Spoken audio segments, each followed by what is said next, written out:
नमस्कार, capital TV देख रहे हैं आप। मैं हूं आपके साथ पूजा। ब्रेकिंग नाउ में बड़ी खबर आपको बता रहे हैं। अरविंद केजरीवाल को पंजाब हरियाणा हाई कोर्ट से बड़ा झटका लगा है। टाइम्स नाउ नवभारत की रिपोर्टर, कैमरा पर्सन और ड्राइवर को अंतरिम जमानत मिल चुकी है। कोर्ट के अंदर क्या कुछ हुआ, ज्यादा अपडेट और ज्यादा जानकारी के साथ मेरे साथ न्यूज रूम से जुड़े हुए हैं कैपिटल टीवी के editor in chief doctor Manish Kumar. आखिरकार टाइम्स नाउ की जीत हो गई और अरविंद केजरीवाल की राजनीति एक्सपोज हो गई। क्या कुछ हुआ आज कोर्ट के अंदर? देखिए, आज कोर्ट में जज नए थे। पिछले जज ने कहा था कि भाई बहुत ज़्यादा दबाव फील उन्होंने किया, क्योंकि जो एडवोकेट जनरल, जो पंजाब की सरकार के सबसे बड़े सरकारी वकील, उनको खड़ा किया था केजरीवाल ने कि एन केन प्रकारेण इन पत्रकारों को जेल से बाहर नहीं। उनको अंदेशा हो गया था कि आज पड़नी है लताड़ और पड़ेगी फटकार, तो सीधे वो रफू चक्कर हो गया। आज पहुंचे ही नहीं। मैंने, आप देखिए क्या क्या आप करवाते हो, किससे किससे क्या क्या आपने, सारी हदें आपने पार कर दी। और होना वही था जो अंदेशा पहले से लगाई जा रही थी। एक के बाद एक सारे लोगों को फटकार लगाई गई। पंजाब की पुलिस हो, पंजाब की सरकार हो, पंजाब के मजिस्ट्रेट जिसने 14 दिन की हिरासत दी थी, उसको भी फटकार लगाई गई है हाई कोर्ट के द्वारा। जज साहब ने क्या कहा? जज साहब ने कहा कि हम संवैधानिक संस्था हैं, आप इलीगल गैर कानूनी काम करोगे और हम चुपचाप बैठ के देखेंगे, ये इम्पॉसिबल है, ये हमसे नहीं हो सकता। आपने गलत किया, गिरफ्तारी गलत थी, आरोप आपने गलत लगाए, और आप ये पूछा गया सीधे सीधे कि भाई किस आधार पे तुमने कैमरामैन को गिरफ्तार किया। तो अब ये केजरीवाल के चट्टे बट्टे जो कोर्ट के अंदर थे, इन्होंने माफी मांगी है। इन्होंने कहा भाई हुजूर गलती हो गई, 10 दिन का वक्त दिया गया है कि भाई आप अपना जवाबी कार्रवाई करें। और जिस हिसाब से जज साहब नाराज नजर आ रहे थे, जिस हिसाब से लताड़ लगाई गई, जिस हिसाब से फटकार लगाई गई, यह ऐसा लग रहा है कि वो पुलिस वाला जो अपने नाम को छिपाकर, वो अपने नेम प्लेट को अपनी सीने से हटा कर के नाम पता न चले किसी को, ये कुकर्म हम करने जा रहे हैं, उसकी भी, उसके खिलाफ भी, पुलिस वालों के खिलाफ भी कार्रवाई होगी, ऐसा महसूस हो रहा है, ऐसा लग रहा है। जज साहब ने क्या कहा? उन्होंने कहा कि ये सीधे सीधे फंडामेंटल राइट के ऊपर जो है हनन है।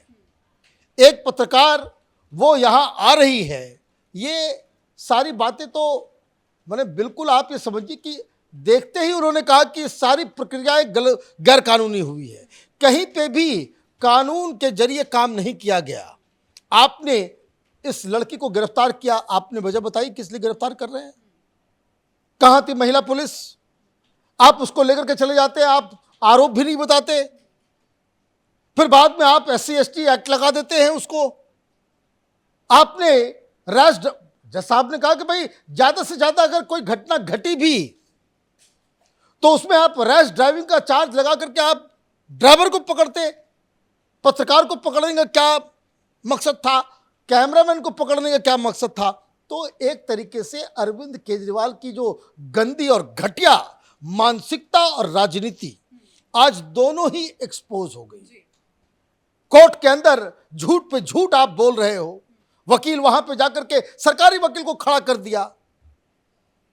वो पिछली बार कह रहे थे कि भाई हम तो, मुझे मालूम नहीं कि क्या हुआ, मेरे घर में मेरी मां की तबीयत खराब थी, मैं तो पढ़ नहीं पाया किसी तरीके से 2 दिन के बाद।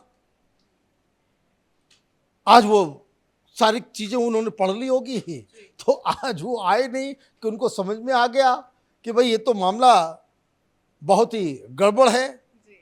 और जज साहब ने एक के बाद एक मान की सरकार, उसके अत्याचार, पुलिस अधिकारी और जो लोअर कोर्ट में जिसने वो 14 दिन की हिरासत में भेज दी थी इस पूरी टीम को, उसको जो है फटकार जम के लगाई गई। हालांकि 10 दिनों में रिपोर्ट सौंपने के लिए कहा गया है, आगे अब क्या कुछ होगा?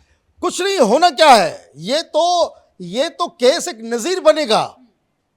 जिस हिसाब से जज साहब बोल रहे थे कि हम लोग संवैधानिक कोर्ट हैं, और इसलिए जिस तरीके से जज साहब बोल रहे थे, ये केस अपने आप में एक नज़ीर बनेगा। इसके बाद केजरीवाल और पंजाब की सरकार जो मनमाने करने में सबसे आगे जा रही है कि किसी के पास भेज दिया, कभी कुमार विश्वास के घर भेज दिया, कभी बग्गा के घर भेज दिया, किसी को भी गिरफ्तार करने की ये जो मानसिकता है, उसके ऊपर करारा प्रहार होगा। ये इस कोर्ट में, क्योंकि 10 दिन का टाइम दिया गया कि भाई अपना एक्सप्लेनेशन दो, तुम दे पाएंगे? क्या दे पाएंगे इसमें एक्सप्लेन करने के लिए क्या है?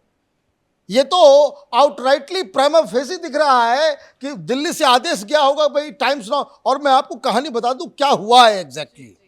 जो वीडियोज आए हैं और जो बातचीत से जो पता चल रहा है कि ये लोग दिल्ली से पहुंचे, तो जहां जहां ये लोग जा रहे थे तो केजरीवाल ने कह रखा था कि इसको फंसाना है किसी तरीके से। मतलब पूरी साजिश के तहत हिरासत में लिया गया। 10-15 लोग भावना और उसकी टीम के इर्द गिर्द घूम रहे हैं। ये सड़क पे जाना चाह रही है, उसको रोका जा रहा है। भाई क्यों रोक रहे हो? तुम्हारी बपौती है, तुम सरकार में आ गए तो तुम किसी के भी मूवमेंट के ऊपर तुम रोक दोगे? और उसको बोला जा रहा था कि भाई आप इधर ही रहो। और वीडियो में साफ साफ नजर आ रहा है वो 2 महिलाएं, वो आम आदमी पार्टी की कार्यकर्ता हैं। वो आम आदमी पार्टी का ये जो लुधियाना में ये जो कार्यक्रम करने जा रहा था उसमें वो शरीक होने जा रही थी, लेकिन वो लोग पुलिस टीम के साथ वहां पे मौजूद थे। मतलब पहले से ही प्लान कर लिया गया था कि भाई आप फला फला कास्ट के लोगों को ला करके रखिए, और जब वो गाड़ी स्टार्ट हो सामने जाओ और वहां पे तमाशा शुरू कर दो, बाकी पुलिस वाले अपना काम कर लेंगे। ये साफ साफ नजर आ रहा है। तो ये तो हाईकोर्ट के जज साहब जिस तरीके से आज नाराज थे, वो तो सारी चीजों को पूछेंगे, सरकार से जवाब तलब किया जाएगा कि पूरी घटना तुम बताओ। और आज जो सुनवाई हो रही थी, पंजाब की पुलिस कोई एक्सप्लेनेशन ही नहीं दे पा रही थी। आप एक्सप्लेन कैसे करोगे? आपने गिरफ्तार क्यों किया? अगर किसी ड्राइवर से किसी को चोट भी आ जाती है तो ये तो नॉन बेलेबल, ये मसला है कि भाई कोई नॉन बेलेबल ऑफेंस नहीं है। क्या आप उठा करके उसको जेल में डाल देंगे, 14 दिन की हिरासत में डाल देंगे? पंजाब में क्या रोज धक्का नहीं लगता? या मान सरकार जब से आई है तब से ये पहली बार कोई महिला के हाथ को चोट आई किसी गाड़ी से, आप 14 दिन के लिए जेल में डाल देते हैं उसको? तो ये आपने क्यों किया, कैसे किया और क्या एक्सप्लेन करेंगे आप? रैश ड्राइविंग का आप केस लगा रहे हो, और रैश ड्राइविंग का केस लगा रहे हो तो फिर कैमरामैन को आपने क्यों गिरफ्तार कर लिया? और अगर गिरफ्तार हो भी गया तो जज साहब ये भी कह रहे हैं कि थाने से ही उसको बेल मिल जाना चाहिए था, तो फिर आपने उसको जेल भेज दिया। और इसी परिप्रेक्ष्य में उन्होंने मजिस्ट्रेट को भी आड़े हाथे लिया।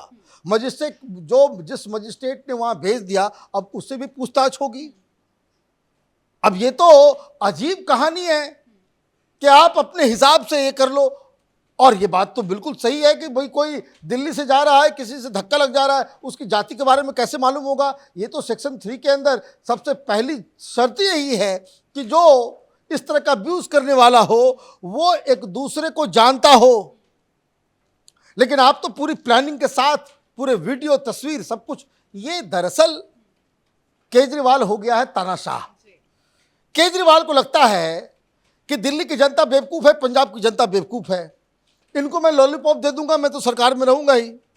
इसलिए आप देखिए दिल्ली में इसने सोच लिया 20 साल की प्लानिंग के साथ कि भाई 20 साल हम हिलने वाले नहीं हैं, हमारा फार्मूला हिट है, फ्री बिजली का, फ्री पानी का। लालची लोग दिल्ली में रहते हैं, उनको हम रेवड़ियाँ बांटेंगे और चुनाव जीतेंगे और आराम से जो है हॉट वाटर स्विमिंग पूल में नहाएंगे। हैं दीवाने आम दीवाने खास बना रहे हो, हम आम बना रहे हो। ये क्या है? ये सिक माइंडसेट है। और अब जब शराब घोटाले में पकड़े जा रहे हो तो बोल रहे हैं कि भाई अब हमारी गिरफ्तारी होगी। तो ये बदला लेने की जो भावना एक नार्सिसिस्ट, जो एक तानाशाह के दिमाग में होता है कि तुम्हारी मजाल कैसे कि हमसे सवाल पूछ लो, इस वजह से ये सारी चीजें हुई है। थैंक गॉड कि जज साहब बदल गए और जज साहब ने एक एक करके जो तमाम लोग इसमें इन्वॉल्व थे, सबको आज फटकार लगा करके जम के लताड़ा है। धन्यवाद बातचीत के लिए। तो नई जज की बेंच में आज इस पूरे मामले की सुनवाई हुई और कड़ी फटकार केजरीवाल को और मान सरकार को लगाई गई है। जज ने एक महत्वपूर्ण टिप्पणी ये भी कही है कि हम चुप नहीं बैठेंगे, जो साफ संदेश देता है कि आगे कुछ इस तरह के एक्शंस होते हैं तो कड़ी से कड़ी कार्रवाई की जाएगी। इस बड़ी खबर में मेरे साथ फिलहाल इतना ही। कैमरा पर्सन अशोक के साथ मैं पूजा, कैपिटल टीवी।